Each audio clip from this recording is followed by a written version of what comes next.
Hi there, and welcome back. Tonight, we step into a world where survival was measured not by battles fought on fields, but by how you endured the darkness between dusk and dawn. Picture yourself in the stone belly of a medieval castle. The hour is late, the feast has ended, the music has faded, and the torches along the corridors sputter with weak, uneven flames. You walk slowly, boots striking the flagstones, the sound echoing into spaces so vast they feel hollow. The walls around you rise like cliffs, built to resist armies, yet right now they resist something far simpler, your desperate need for warmth. Before you drift off, do me a small favor and tap the like button and subscribe, but only if you actually enjoy what I do here. Drop a comment telling me where you are listening from and what time it is for you. Now, dim those lights, flip on a fan for that gentle background hum, and tuck yourself under the sheets. The air is cold, not the kind of gentle chill that makes you pull a blanket closer on a modern evening, but the sharp, biting cold that seeps into your bones. You inhale and immediately see your breath fog, swirling pale in front of your face before vanishing into the darkness. Every step forward feels like entering a refrigerator carved out of stone. Visitors to castles today often marvel at the romance of it all, the high ceilings, the tapestries, the massive fireplaces. But those who actually lived here knew the truth. Castles were not cozy. They were prisons of cold, and if you had to sleep inside one on a winter's night without insulation, without heating, without anything we take for granted now, you would quickly discover that the enemy outside the gates was nothing compared to the enemy inside the walls. Pause for a moment and listen. The corridor is alive with sound, but not the kind that comforts. Somewhere above you, rafters creak under the weight of frost. Wind moans through arrow slits, slipping past shutters that never quite close. A dog barks once in the courtyard, its voice muffled by stone, then falls silent again. The stillness afterward feels heavier than before.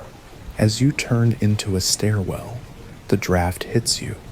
It is a knife of cold air, slicing through woolen linen as though you wore nothing at all. Your hand touches the wall for balance, and you feel damp stone slick beneath your fingers.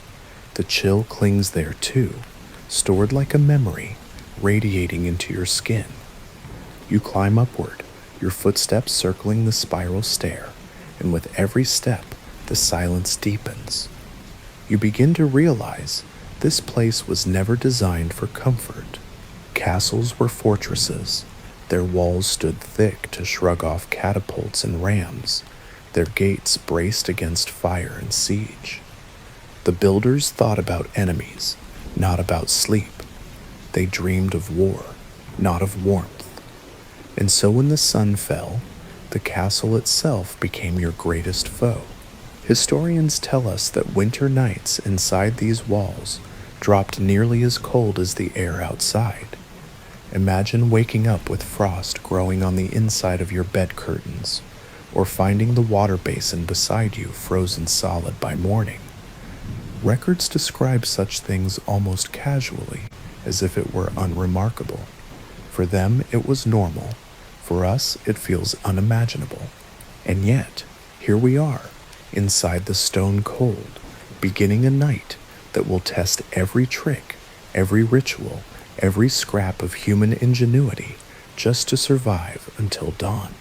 So tonight, as we begin this long journey together, slow your breathing, feel the weight of the blankets around you. If you're lucky enough to have them, let the rhythm of your own heartbeat remind you that you are warm, safe, alive, because the people who came before us, who lay shivering in these castles centuries ago, had none of that certainty. Their nights were long, their mornings were bitter, and still they endured. This is the story of how, imagine now that you leave behind the narrow corridor and step into the heart of the castle, The Great Hall. This was the beating center of medieval life, the one place where warmth wasn't just possible, it was almost believable. The hall is vast, stretching out like the belly of a giant. Long wooden tables stand in rows, polished smooth by centuries of elbows, mugs, and knives. At the far end roars a fire so large you could feed it entire tree trunks, and sometimes they did. Sparks leap upward, vanishing into rafters stained black with smoke. The glow of it reaches you across the room, a pool of orange light in a sea of gray stone. For a moment, you forget how cold the castle is. The fire crackles, servants laugh as they carry trenchers of bread and steaming pottage, and the air fills with smells that fight back the frost. Roasted meat, spilled ale, the damp wool of cloaks drying too close to the flames. The noise is almost overwhelming. Laughter, boots clattering against stone, the jangle of dogs' collars as they weave underfoot begging for scraps. This is the one place in the castle that feels alive after sunset. It is also the one place where you might actually get warm. But here's the truth. Even this fire, fed constantly, only gave its gifts sparingly. If you were fortunate enough to sit close to the hearth, perhaps because of your noble rank, or simply because you elbowed your way forward, you basked in golden heat, your cheeks flushed, your fingers thawed, and for a little while you might imagine yourself comfortable. But take even a dozen steps back, and the illusion shattered. The hall's edges remained icy, and the great stone walls exhaled frost, no matter how brightly the fire roared. Historians note something fascinating here. Feasts weren't only about food and celebration, they were also about heat.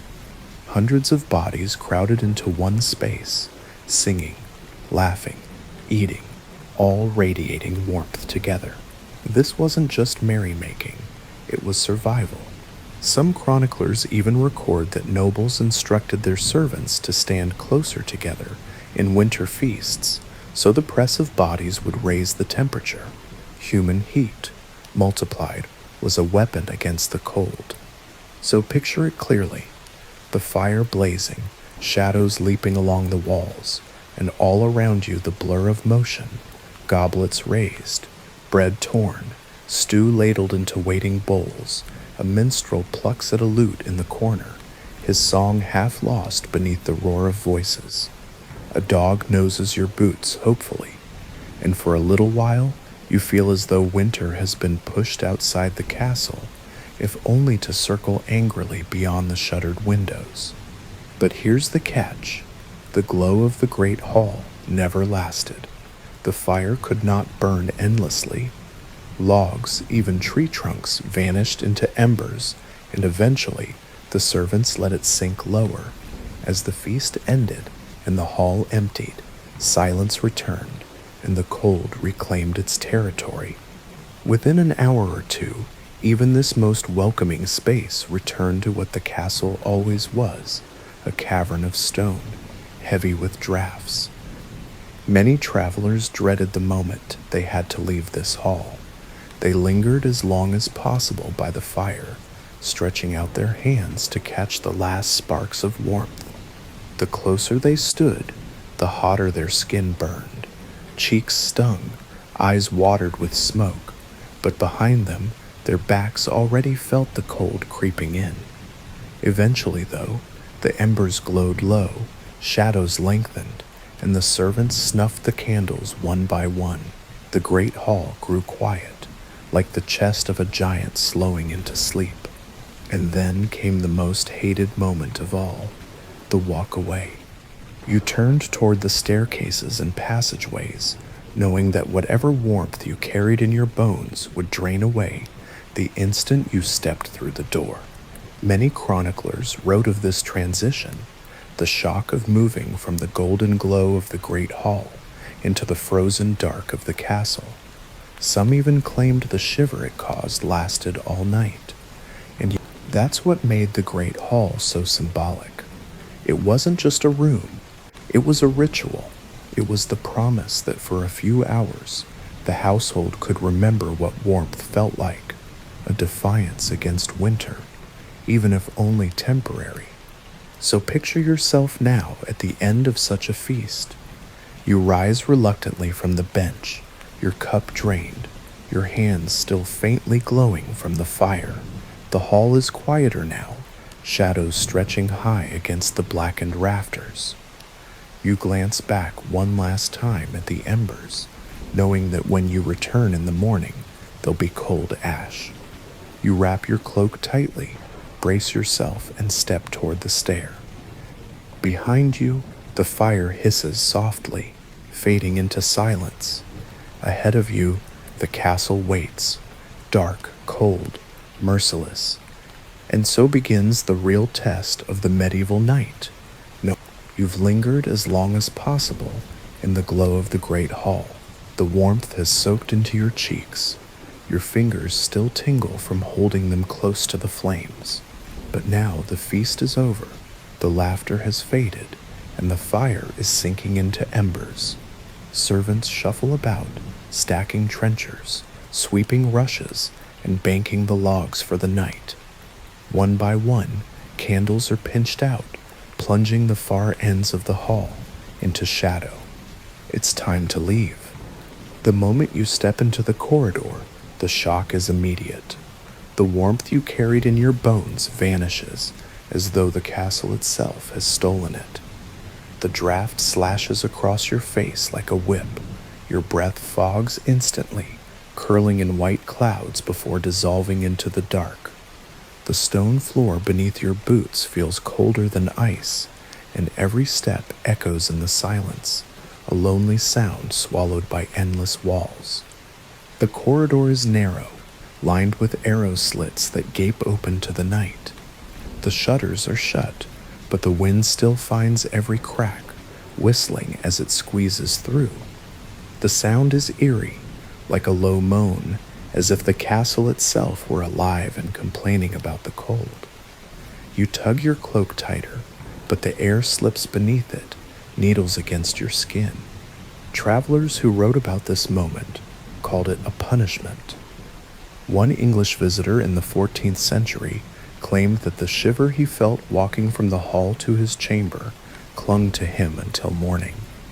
Others described how teeth chattered uncontrollably before they even reached their beds.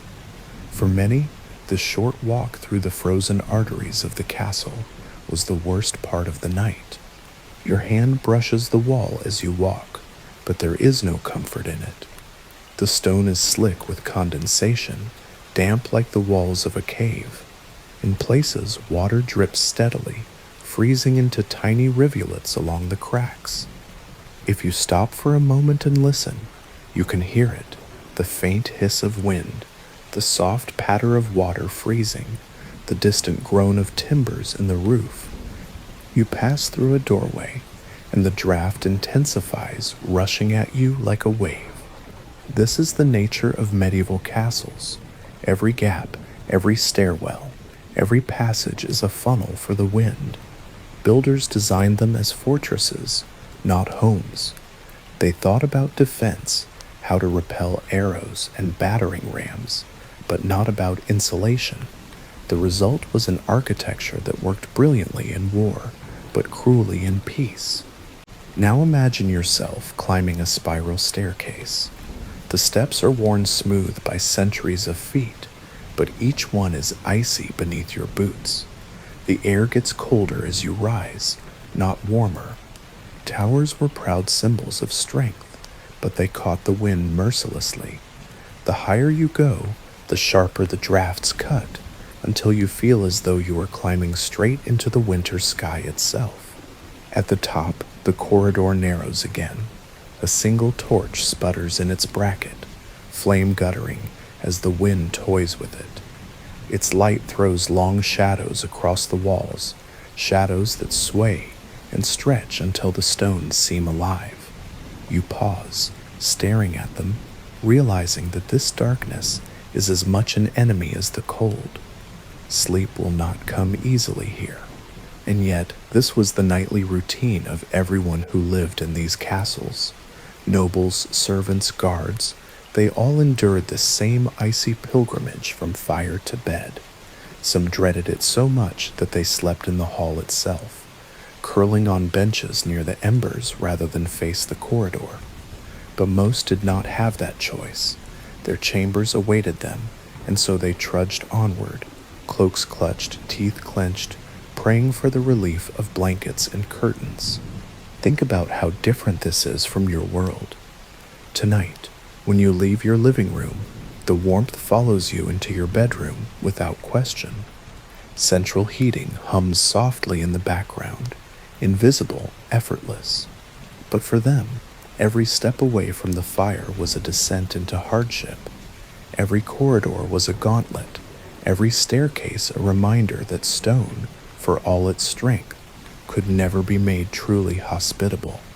So you keep walking, the torchlight flickering on damp walls, the draft whistling in your ears. Your chamber door is ahead, a heavy slab of oak bound with iron. You push it open, hoping for refuge.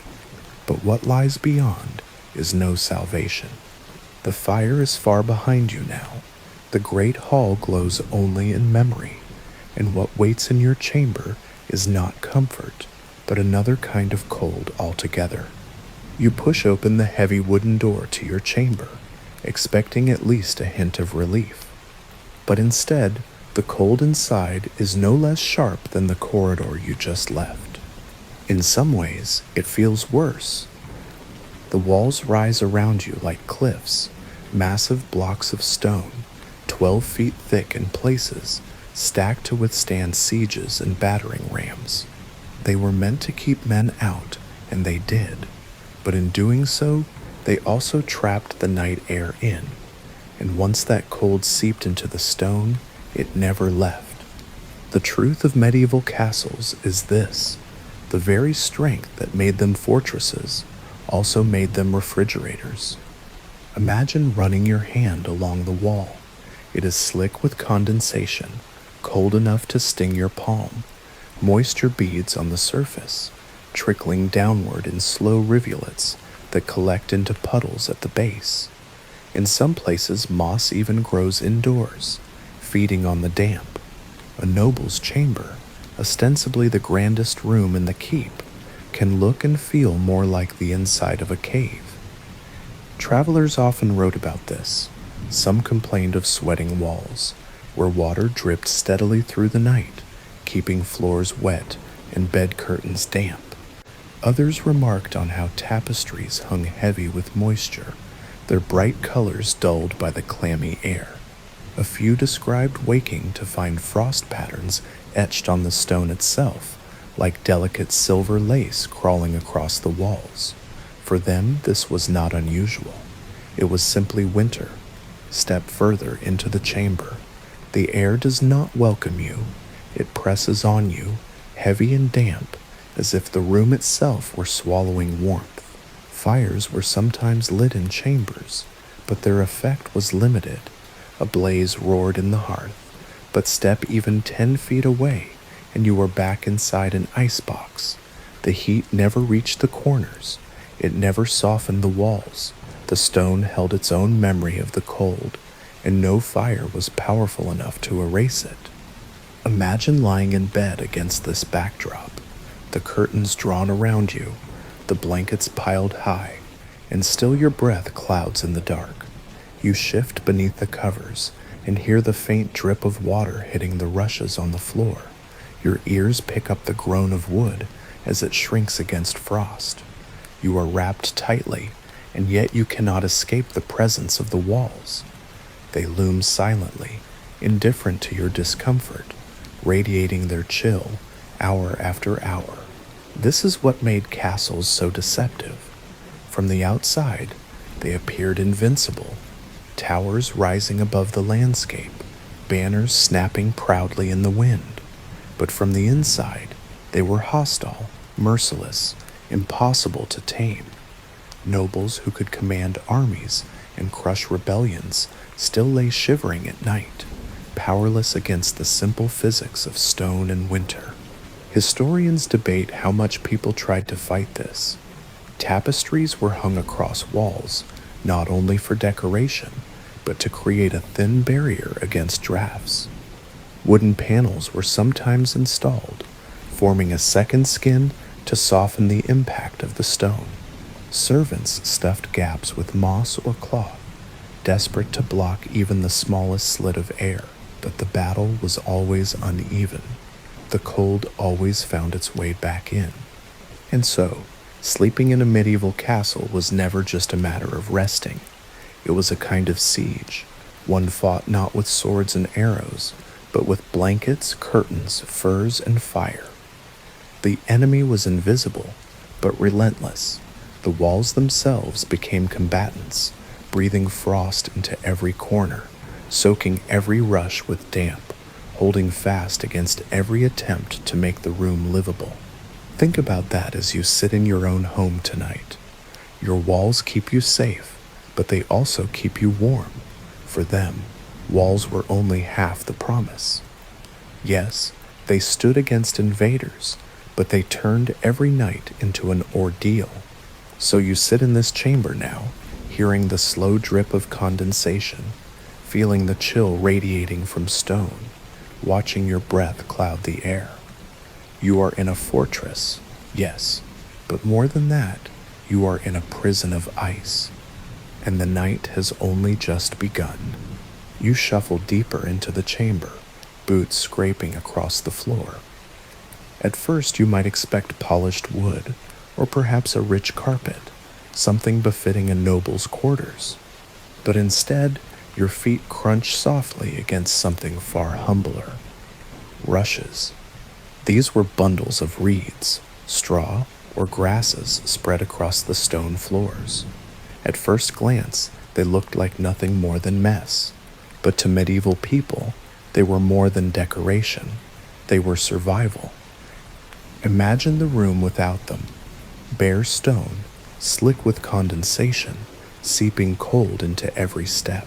The rushes formed a crude insulation, lifting you slightly above the damp and softening the unforgiving floor.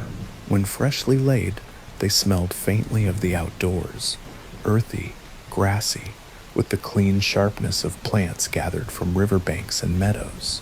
For a little while, it almost felt as if summer had been carried inside. Households renewed them a few times each year, especially in winter. Servants hauled in fresh bundles, scattering them thick across the floor until the stone was buried under a soft, rustling carpet. To walk across them then was to hear the gentle crunch of dried stalks, to catch whiffs of lavender or rosemary sprinkled in to disguise less pleasant odors. Because here's the truth. The charm didn't last. As days and weeks passed, scraps of food, spilled ale, and bones from feasts sank into the layers. Dogs nosed through them, mice built their playground beneath them, and insects flourished in the dark warmth. What had once smelled fresh and grassy soon turned sour, musty, and foul. One French moralist complained bitterly that the rushes on castle floors became like a midden by the end of winter, a polite way of saying it was like living on a dung heap. Still, they served their purpose. The rushes trapped a thin layer of warmth, muffled the sounds of footsteps, and absorbed the constant moisture that dripped from the sweating stone walls. Without them, you would be walking barefoot across icy puddles all winter.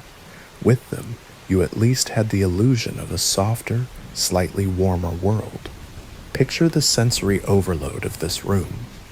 Beneath your bedding, you feel the scratch of wool and the weight of fur, but rising around you is the earthy odor of damp rushes, mixed with sharp herbs and the musk of smoke-soaked curtains.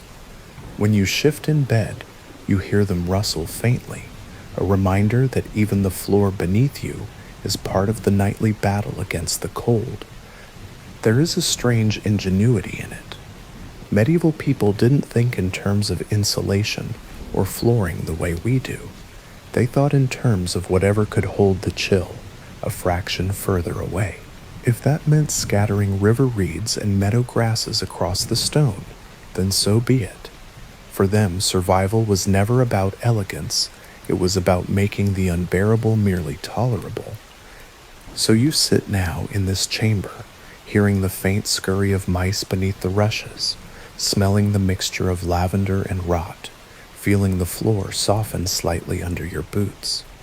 It isn't luxury, it isn't even clean, but in a castle where walls drip with frost and air bites at your skin, every straw, every stalk, every crushed herb counts.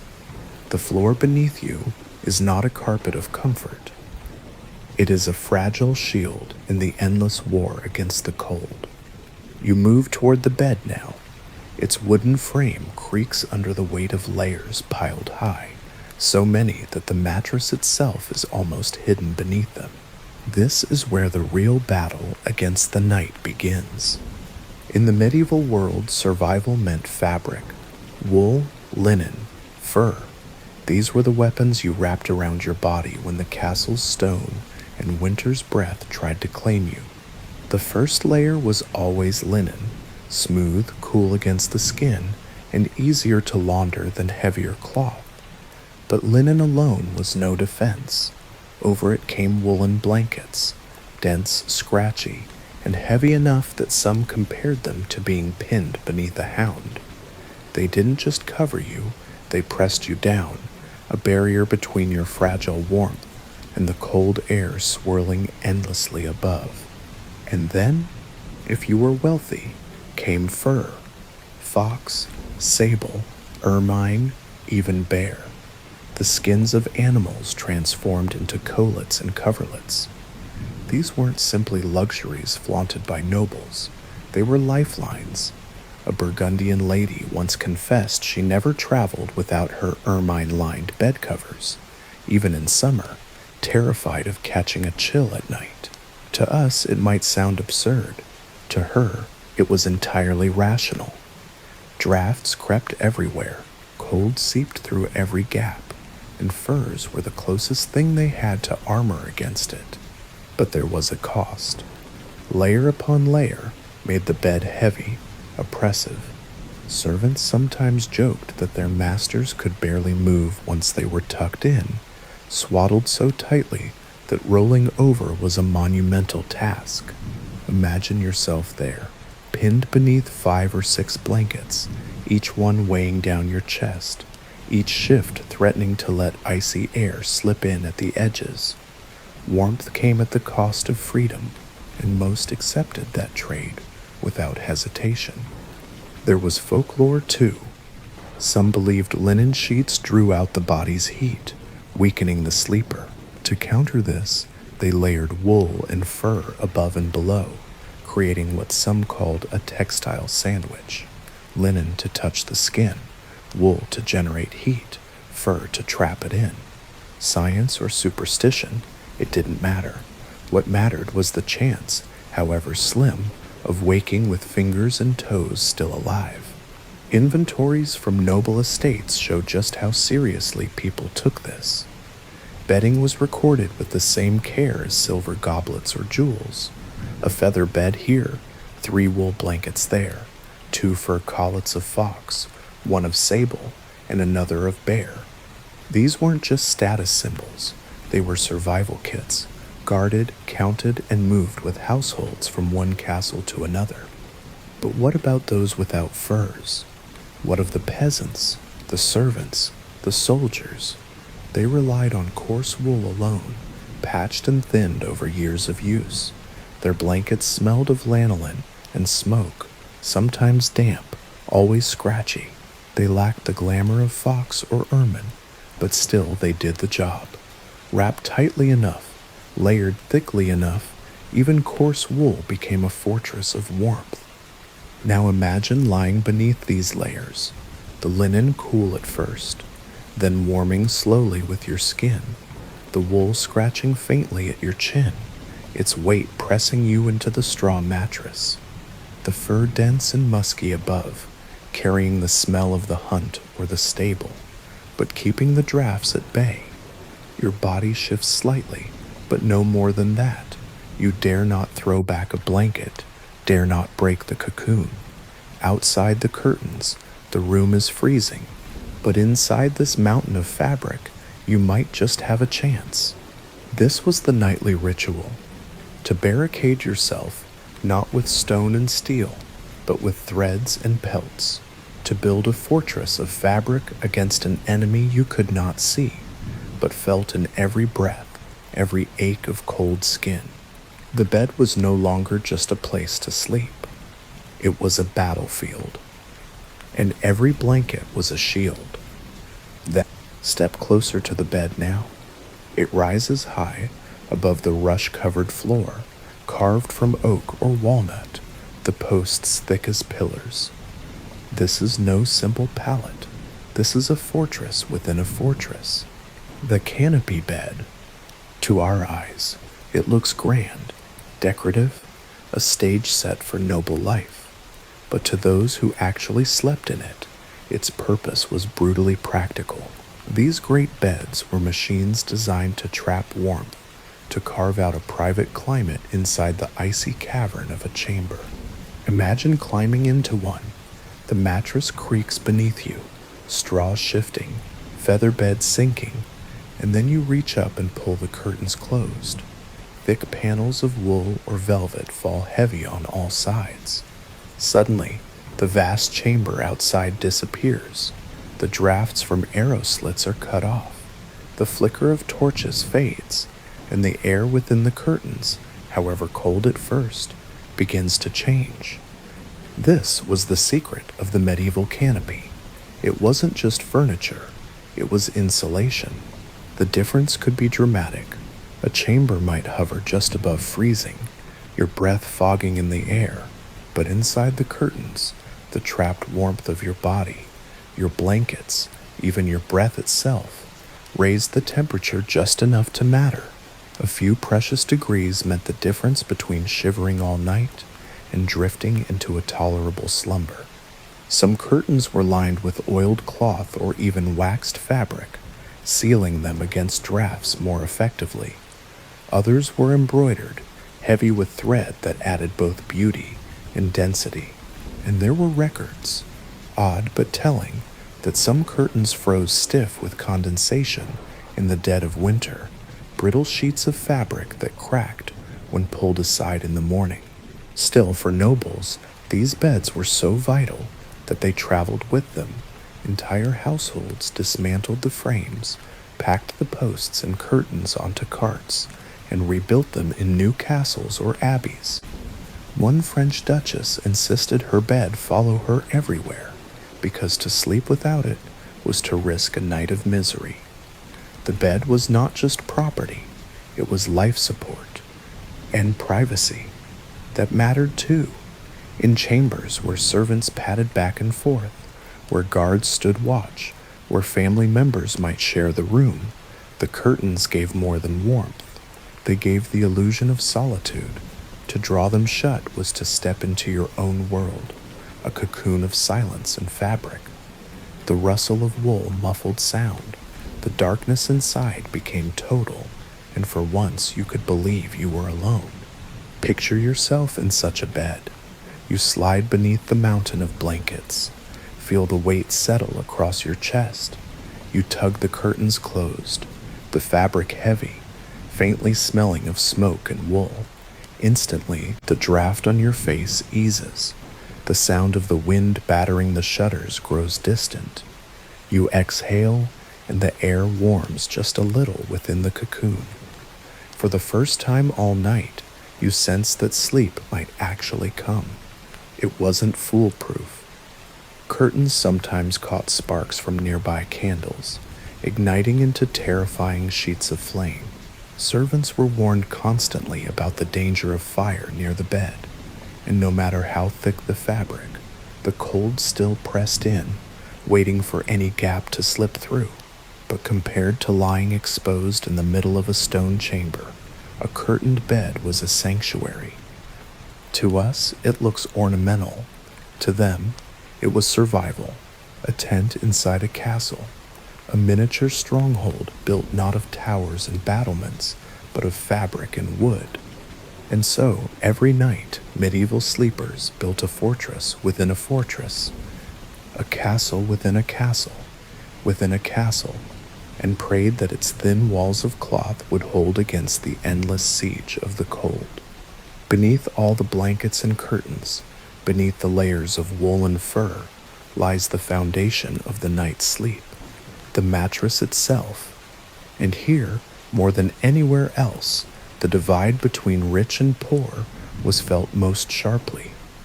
For the noble, there was the feather bed. For everyone else, there was straw.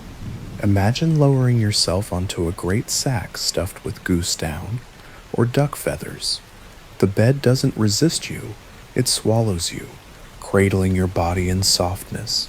You sink until the blankets fold around you like waves. For a moment, you almost forget the cold walls pressing in.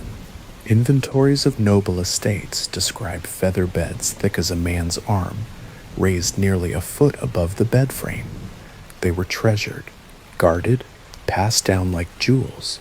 Households listed them carefully. One great feather bed, stuffed with goose, lined with linen, with 2 bolsters of down. This wasn't mere bedding. It was property, status, and survival rolled into one. But even here, there was a price. Too many feathers meant you sank too deep, trapped in hollows you couldn't climb out of. One guest in the 15th century joked that his host's feather bed swallowed him like a goose in a pot. Instead of resting, he flailed through the night, struggling to roll free. Comfort, like so much else in medieval life, could turn on you. And heat. Feather beds trapped it fiercely. In winter, that was a blessing, but at times it became suffocating, hot to the point of sweat, even as frost still rimed the walls. You could wake drenched and sticky, the cold waiting hungrily the moment you kicked back a blanket. Now picture the alternative. For a rough sack stuffed not with feathers, but with straw. This was the tick, the bed of peasants, soldiers, apprentices, and even servants in castles. Cheap to fill, easy to replace, but brutally humble. At first, when freshly stuffed, the straw smelled faintly of grass, earthy and familiar, but it flattened quickly. It poked through the cloth, scratching skin. Worse, it invited fleas and vermin. Families had to beat the bed regularly, literally taking sticks to it, thrashing the sack to fluff the straw and drive the insects out. By morning, your back ached from the uneven lumps. Each shift in the night released another puff of grassy scent, now mixed with the sourness of sweat and damp hay. Some households sprinkled herbs, lavender, mint, pennyroyal, into the straw, hoping to sweeten the smell and ward off pests. It helped for a few days. But soon the fragrance faded, leaving only the musty odor of decay. And yet it worked. A straw tick lifted you from the freezing floor. It was crude insulation, nothing more, nothing less. For countless people, it was the only barrier between their bodies and the stone. The divide between feather and straw mirrored the divide of society itself. To lie on feathers was to belong to privilege. To lie on straw was to accept necessity. But both beds, for all their differences, were answers to the same challenge. The stone walls did not care whether you were lord or peasant. Both needed warmth. Both fought for it with the tools at hand. Imagine yourself now, lying on straw. The sack rustles beneath you, sharp stalks pressing against your back, the smell of hay lingering in your hair. Then imagine the feather bed, the deep softness, the muffled world, the strange mix of comfort and suffocation. 2 beds, 2 lives, but in both, the sleeper prays for the same thing, that morning will come quickly, and they will have survived another night. Because whether on feathers or straw, in silk or in rags. Sleep in a medieval castle was never about luxury. It was about survival. Now imagine the bed not as a private refuge, but as a crowded stage. Because in the medieval world, most people did not sleep alone. For peasants, servants, and even many townsfolk, one bed often had to serve them all. Parents, children, sometimes even grandparents, piled together beneath the same blankets. A straw tick wide enough for 3 might host 5. Limbs tangled, bodies pressed close, warmth shared whether you wanted it or not. There was no privacy, but there was survival. In a drafty hut, the body heat of your kin was more precious than space. Chronicles tell of winter nights where babies were swaddled and wedged between older siblings, where parents curled around children like shields, where the smell of wool, smoke, and sweat mixed into the thick air of the bed. It was not comfort in the way we think of it, but it kept fingers and toes from freezing. For many, that was comfort enough. Travelers fared no better. At inns and monasteries, it was common practice for guests to share beds with whoever else happened to arrive. One 15th century Englishman complained of being forced to lie with a stranger who snored like thunder and stole all the blankets. Yet the innkeeper shrugged. Better to sleep crowded than to freeze alone. Even nobles faced this. Ambassadors wrote of being paired with unfamiliar courtiers during long journeys. The etiquette of bed sharing awkward but necessary. There are records of men of high rank lying stiffly side by side, both pretending to sleep, both shivering, neither daring to move too close. In noble chambers, even the great feather beds were not truly private. Servants often slept at the foot, curled like watchdogs, or on pallets rolled out alongside the bed. Their master's warmth was their own survival. For the noble, this meant never sleeping without witnesses. For the servant, it meant at least a chance at warmth. Dogs joined in, too, huddling at feet, pressed against calves, serving as living hot water bottles. To this day, we still use the phrase a 3-dog night to mean bitter cold, a memory of those times when only the warmth of animals could hold back the frost. Picture it clearly now.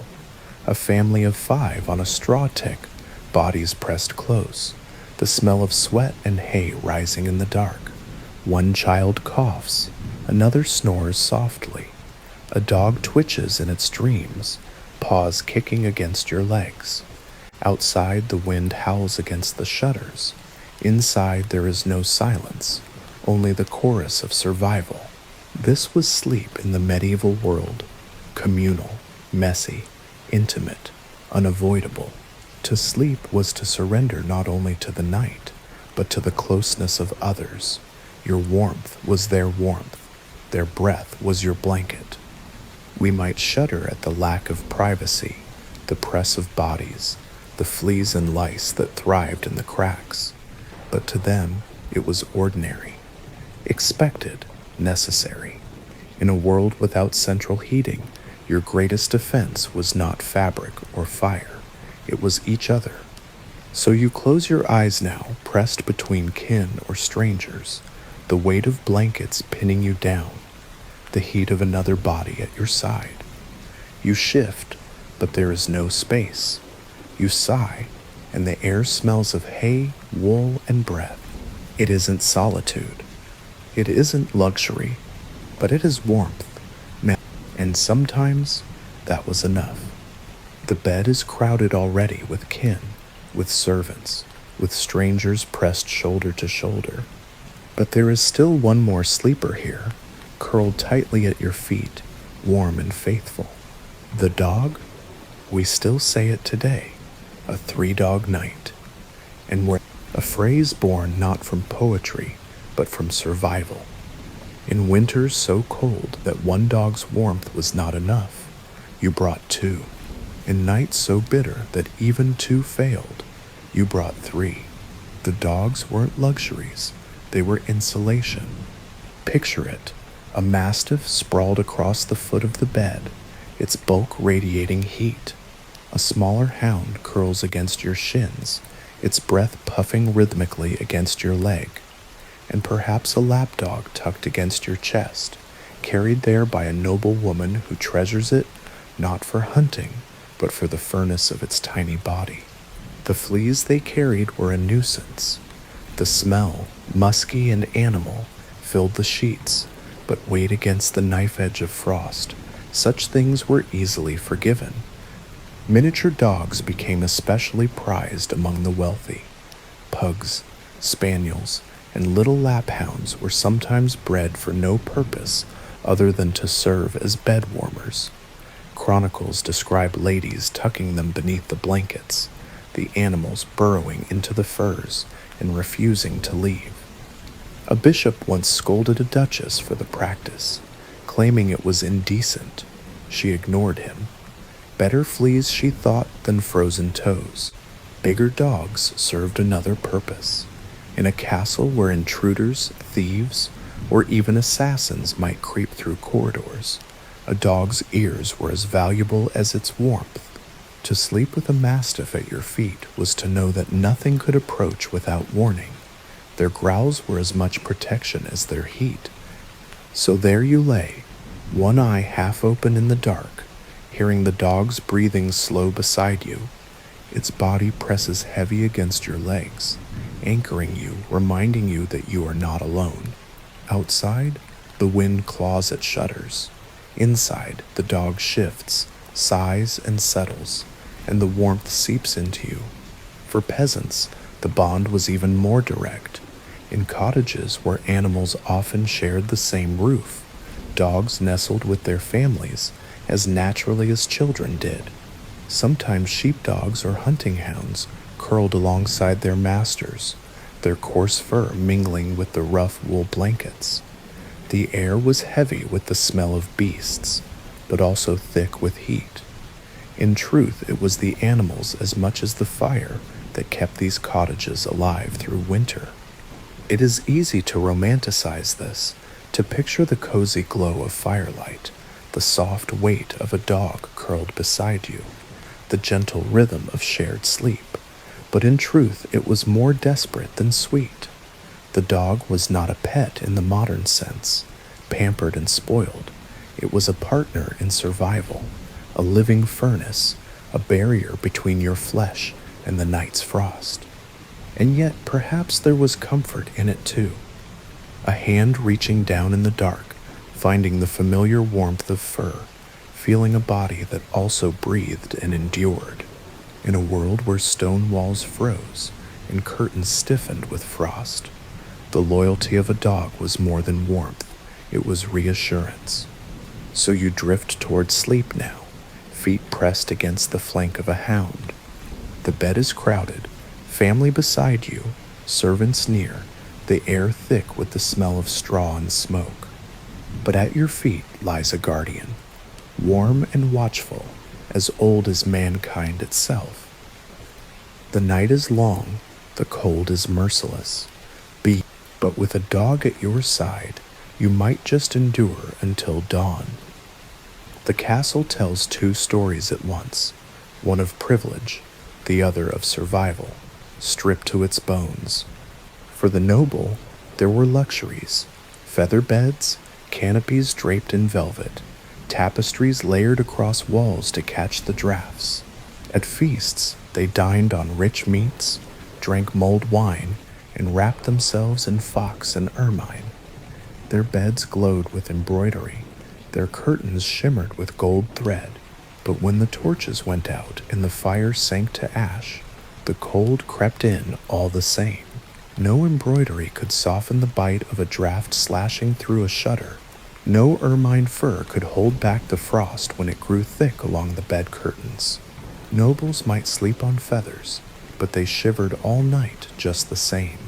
The peasants, meanwhile, had little but necessity, a straw tick, a wool blanket patched and repatched until it could barely hold together, smoke clinging to every thread. Their homes were smaller, their fires smoky, their walls made of wattle and daub instead of stone. And yet those very huts, cramped and crude, often held heat better than the cavernous chambers of castles. The family huddled close together on one mattress, the fire still glowing a few feet away, the roof low enough to trap the warmth. It wasn't comfort, but it was sometimes warmer than all the grandeur of a noble hall. There is a strange irony here. The higher you climbed on the social ladder, the colder your nights could become. Stone towers looked magnificent against the sky, but they were vast echo chambers of frost. The humbler huts of the countryside, low, smoky, filled with bodies and animals, were ugly, but they trapped what little warmth could be found. And so you see it now. Two worlds, two strategies, bound by the same enemy. Nobles layering furs and feather beds inside their chambers, peasants pressing close together under a single woolen blanket, both hearing the wind batter the walls, both watching their breath fog in the dark, both praying for morning. Luxury, in the end, was fragile. Necessity, though humble, was strong, and survival belonged not to silk or silver, but to whatever could hold back the cold for one more night. When the year turned and the season shifted, so too did the sleepers of the medieval world. A castle was never static. It breathed with the calendar, its chambers opening and closing like lungs in response to sun and frost. In summer, noble families moved into rooms with wide windows and high ceilings, letting the breeze drift through. They sought light, fresh air, and a place where the sun could reach them. A chamber that was unbearable in January became airy in June, the stone finally serving as a cool refuge instead of an icy tomb. But in winter, the migration began. Whole households shifted into smaller rooms, chambers tucked deeper into the keep, closer to the kitchen fires, or to the south-facing walls that caught what little daylight the season offered. A grand audience chamber might be abandoned until spring, its tapestries left to hang in silence, while a cramped solar became the family's refuge. Servants, too, adapted. In warmer months, they might sleep in lofts in outer buildings or under the open eaves. But as frost spread, they pressed inward into crowded dormitories or pallets unrolled near the hearth. Monks in their stone abbeys carried straw mattresses from one wing to another, seeking the corridors less haunted by wind. Even peasants shifted their lives seasonally, moving into barns with animals when the cold grew savage, letting the heat of cows and sheep blend with their own. Imagine it now, the whole rhythm of life reshaping itself, furniture dragged across floors, beds carried from hall to chamber, mattresses stuffed fresh and piled near safer walls. The castle itself groans with this migration, doors opening, rooms closing, footsteps echoing in new patterns. Every season demanded a different strategy. Summer was survival through air and shade. Winter was survival through closeness and stone. And so, sleep in a medieval castle was never fixed. It was nomadic, following the path of the sun, chasing warmth wherever it could be found. A family might dine in one hall and sleep in another, abandoning half the fortress to silence. But always, the goal was the same, to steal back a few degrees of comfort from a building that never forgave weakness. It was not only the body that migrated, it was the rhythm of life itself. To live in a castle meant to follow the seasons, to bow before them, to let them decide not only what you ate, but where you laid your head each night. And so you picture yourself now, carrying your blankets from one chamber to another, seeking the smallest corner of warmth. The castle is vast, but in winter you shrink your world down to one narrow room, your own small pocket of survival. The window is the castle's eye, but in winter it is also its wound. Step closer, and you feel it instantly. The draft, a thin blade of cold that slices through the chamber, no matter how many layers of cloth hang across the frame. Glass was rare, precious, and fragile. Most windows were covered with shutters, planks of wood that swelled and shrank with the weather, never closing tightly enough to seal out the night. Others were patched with horn scraped thin, or oiled parchment stretched across wooden frames. By day, these gave a murky amber glow, soft as candlelight, but at night they offered little defense. The cold poured through them as if through open gates. Imagine standing before such a window on a January night. Outside, the wind howls, rattling the shutters until the iron hinges groan. A sliver of air snakes through the crack and coils around your ankles. You stuff rags into the gaps. Servants wedge moss, straw, even wax into the seams. Still, the draft finds its way back in, whistling faintly like a ghost slipping through stone. In noble chambers, curtains were drawn not only around the bed, but across the windows too. Tapestries stretched wide in desperate hope of blocking the cold. Yet in the morning, frost still clung to the sill, and sometimes to the inside of the cloth itself. Peasants faced the same problem with humbler means. Planks hammered into place, shutters nailed shut for the entire season, smoke curling through the single chink left open for air. The irony was cruel. These openings gave light, but in winter they became conduits for suffering. A castle's walls might stand 12 feet thick, but one narrow slit undone by a weak shutter could turn a chamber into an icebox. And so, as you lie in bed, you listen to the rattle of the shutter in the wind.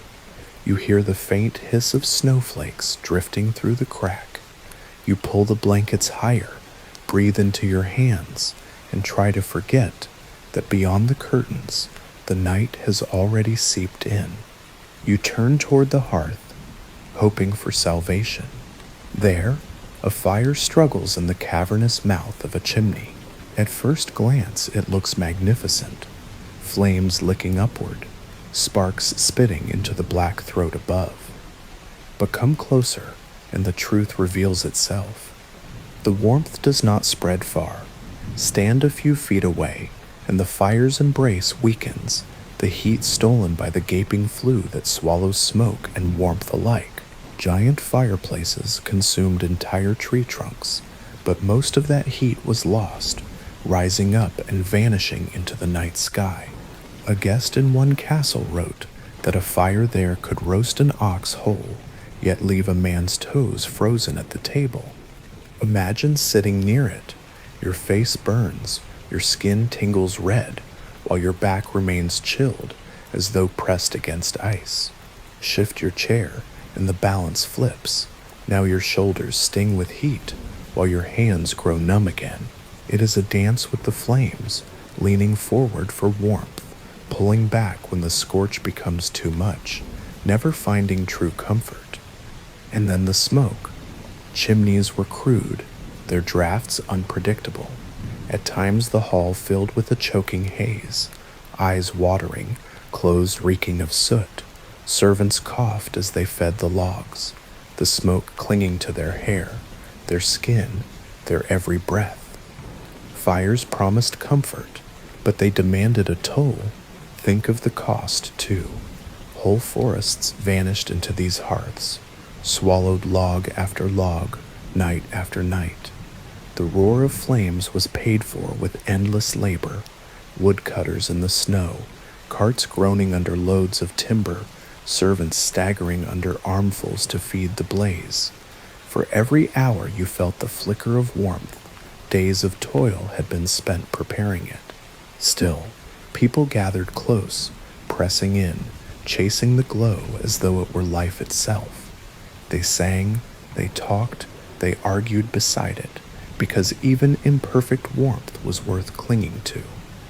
And when the last log sank into ash, When the embers glowed faintly red, silence crept back and the cold reclaimed the hall.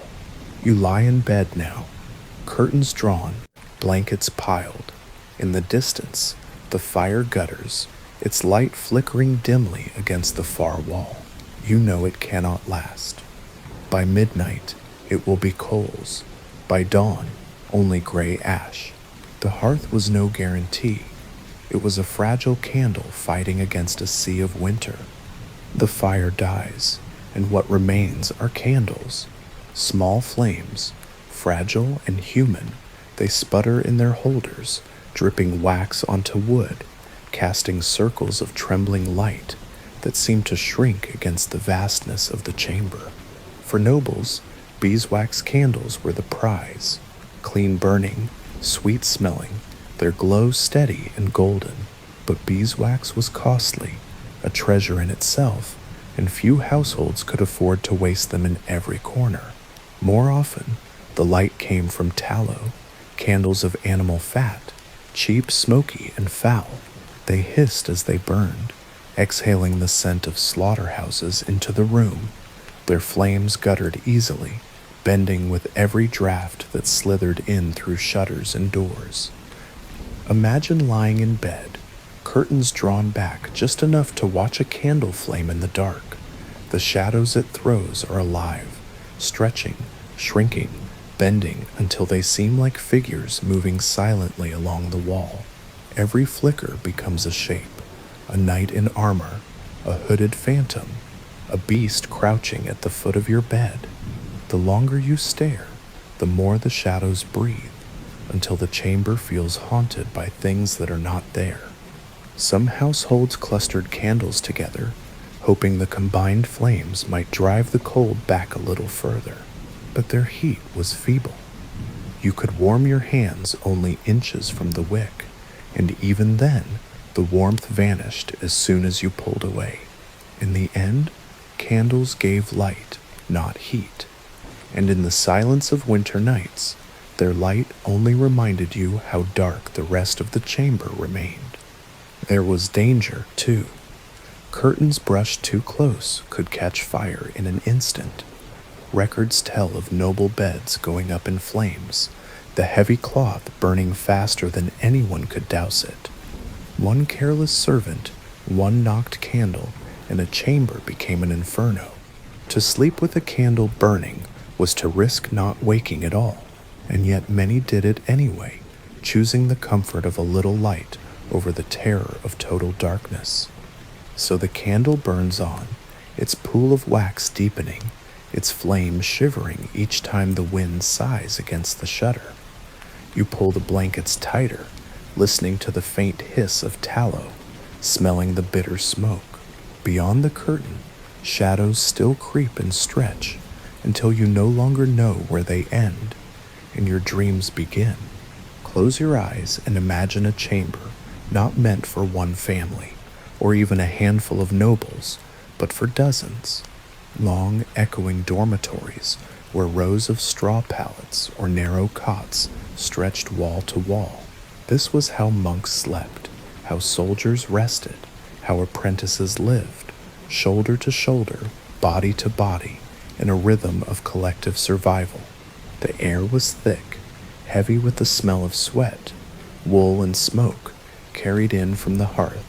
You could hear it before you even entered, the chorus of the night, coughs echoing in the dark, a man snoring like a saw cutting through timber, another muttering in his sleep, words lost in a slurry of breath, feet shifting, straw rustling, the occasional creak of wood as someone rolled over too sharply. Privacy did not exist here. In the communal dormitory, you surrendered yourself to the noise of other people's bodies. For monks, it was part of discipline. Rows of brothers lying in silence on thin mattresses, each one wrapped in the same rough blanket, each one expected to rise when the bell tolled for midnight prayer. Their sleep was broken by duty, segmented by ritual, their chambers austere and cold. The only comfort was the presence of others, dozens of breaths rising and falling together, warmth multiplied through sheer numbers. For soldiers, it was rougher still, barracks filled with men weary from drills or battle, collapsing onto straw ticks, armor stacked against the wall, weapons close at hand. The smell was sharper, harsher, iron, leather, sweat, and the musk of unwashed clothes. Fires rarely reached every corner, so men pressed close together, muttering, cursing, or falling instantly into heavy, exhausted slumber. And for servants, apprentices, and children in noble households, sleep often meant the floor, a roll of straw unrolled in a hallway, a corner of the kitchen claimed after the day's work was done. They curled near one another, near dogs, near anyone who might lend a little extra warmth. Imagine it now. You lie on your pallet, straw scratching at your skin. Beside you, someone snores. Across the room, another coughs harshly in the night. A draft cuts through the window shutters, but the bodies around you blunt its sting. You are never alone, not in sound, not in scent, not in space. This was the price of survival, the loss of solitude, the comfort of warmth won only through the closeness of others. The night in a medieval castle was rarely one continuous dream. Sleep came in two parts, broken by a waking hour in the dead middle of darkness. It was called the first sleep and the second sleep, and for centuries it was the rhythm of life. Imagine yourself drifting into slumber soon after the fire sank to embers. Wrapped beneath blankets and furs, you fall into the heavy stillness of the first sleep. Outside, the wind claws at the shutters. Inside, bodies rise and fall in uneven unison. Hours pass. Then, without alarm, without reason, your eyes open. It is midnight. The first sleep is over. The chamber is dark, yet alive. You hear others stirring, too. A servant throws a log onto the fire, sparks bursting upward before vanishing into the flue. A monk in a dormitory rises silently, dressing by candlelight for the midnight office of prayer.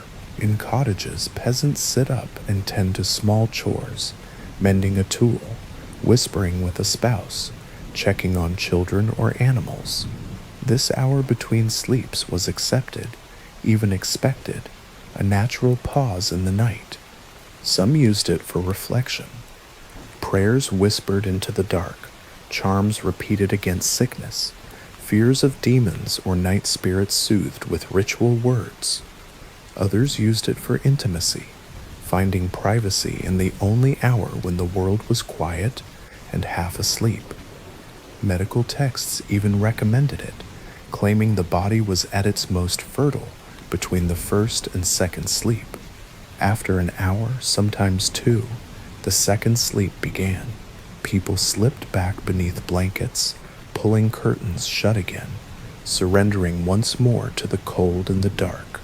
This second slumber carried them until dawn, until the cock crowed, until the pale light of morning pried through shutters and smoke holes. Picture yourself in that rhythm, your body already resigned to waking at midnight, your mind calm in the knowledge that sleep will return. You rise briefly, stir the fire, stretch your limbs, then return to the cocoon of your bed. The night is no longer a single block of silence, but a cycle, a tide, sleep, waking, sleep again. It seems strange to us now, bound to our expectation of 8 straight hours, but to them, segmented sleep was natural, as much a part of the night as the stars above. And within those broken hours, they endured the cold, finding small comforts in the rituals that divided darkness into manageable parts. Before surrendering themselves fully to the night, people clung to small comforts, rituals that warmed the body and spirit, just enough to make sleep possible. A cup was often the first defense. Nobles drank mulled wine or spiced ale, steaming and fragrant, its heat spreading down into their bellies. Mead laced with herbs, warm milk, thickened with honey, even hot broth from the kitchen cauldrons. All of it served the same purpose, to carry warmth inside where no blanket could reach. For peasants, the drink might be humbler, ale heated by the fire, or a simple infusion of herbs steeped in hot water. But whether rich or poor, the ritual was the same, a moment of warmth swallowed before facing the chill of sleep. Beds, too, were prepared with care. Servants fetched stones heated in the hearth, slipped them into wooden or brass pans, and slid them beneath the blankets. Some used bags of hot sand wrapped in cloth. These crude warmers glowed faintly with stored heat, just long enough to take the edge off the icy linen before the sleeper slipped inside. In noble houses, the warming pan was an essential tool, polished and passed between chambers like a weapon in the battle against the frost.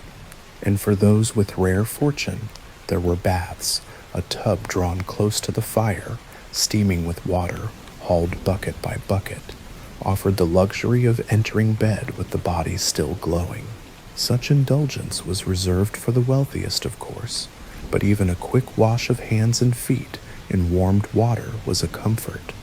Clean skin carried heat longer, they believed, and soothed the mind before sleep. Picture it now, the chamber dim, the fire low, the servants gone. You sip the last of a hot drink, feeling its warmth pool in your chest. The bed awaits, curtains closed, blankets heavy. Inside, a heated stone has already done its work, the sheets no longer biting cold, but faintly welcoming. You slide beneath them, muscles loosening, the cold held at bay for a precious moment. It was never enough to guarantee a restful night. By morning, the drink's warmth would fade, the stone would be cold, and the air would bite once more. But in those first minutes of surrendering to sleep, these rituals mattered. They gave the illusion, however brief, that the cold could be tamed. The night was not only cold, it was haunted by fear. Darkness held dangers the eye could not see, and so people armed themselves with charms, prayers, and whispered rituals, hoping to guard their sleep against what lurked beyond the bed curtains. Amulets hung above headboards, crosses carved into the wood, relics tucked beneath pillows. A sprig of rue or rosemary slipped into the sheets was thought to keep illness away. Lavender soothed, pennyroyal drove off fleas, and St. John's wort was believed to ward against evil spirits that prowled in the hours after midnight. These herbs carried not only scent, but meaning, invisible armor against the unseen. Prayers were spoken softly as bodies settled under the weight of blankets. "Deliver us from the terror by night," monks murmured, lifting psalms into the silence. Mothers traced the sign of the cross over children's foreheads, whispering blessings against bad dreams. In some households, shoes were turned upside down at the foot of the bed, a trick to confuse wandering spirits. Iron knives were slipped beneath pillows, not as weapons against men, but against nightmares believed to press on sleepers' chests. There were darker fears, too.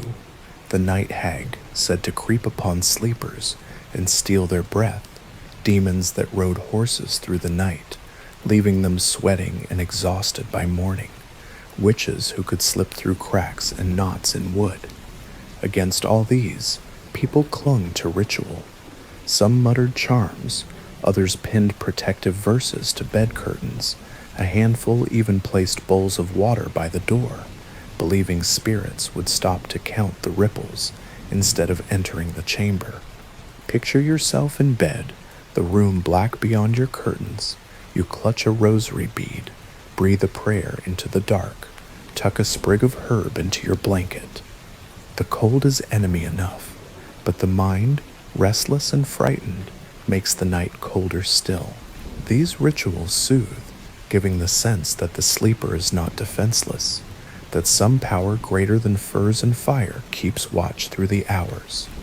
And so, between charms and prayers, Between whispered words and hidden talismans, medieval people braced themselves not only against frost, but against fear. To sleep was to be vulnerable. To dream was to step into another world. And so every superstition, every whispered plea, was another shield against the dark. The cold was never fully beaten. No matter the blankets, the curtains, the charms, or the prayers, winter seeped into every crack, every seam, every breath. The castle itself seemed to breathe frost. By morning, frost bloomed across window shutters, delicate white lace creeping into the corners of the room. Water left in a basin turned to ice. In some accounts, the very curtains of the bed stiffened overnight, frozen where the sleeper's breath had dampened them. Imagine waking to that. You draw back the covers, and the first thing you see is your own breath, hanging pale in the air. Your fingers are stiff, your lips cracked. The straw beneath your mattress is damp with condensation. Servants stir the embers in the hearth, trying to coax a reluctant flame from the gray ash, their hands red and raw from cold. Even the dogs stretch reluctantly from the bed, their bodies stiff from the night. Travelers left records of men frozen in the guard towers, their watch ending in silence, their forms found stiff by dawn. Chroniclers wrote of entire households retreating into one chamber, abandoning the rest of the castle to the cold until spring returned. For peasants, the fight was harsher still. Thin roofs dripping frost, the animals' breath steaming in the dark, children pressed so tightly together for warmth that they could hardly move. And yet they endured. Every winter, year after year, they faced the stone, the frost, the long hours of darkness, and they lived. Their ingenuity was not in conquering the cold, but in finding ways to survive beside it. Blankets became armor, beds became fortresses, charms became shields. The cold was not defeated, but it was outlasted. So picture yourself now, lying in a medieval bed, the fire faint, the air sharp, the frost creeping along the wall. You pull the covers higher, draw the curtains tighter, press your body against another's for warmth. The night is long, the cold is merciless, but you breathe, and that breath becomes your answer. Survival is not comfort. It is simply waking to see the morning. And when the first thin light of dawn presses through the shutter, when the cock crows and the household stirs, you realize the victory was never in being warm. The victory was in enduring,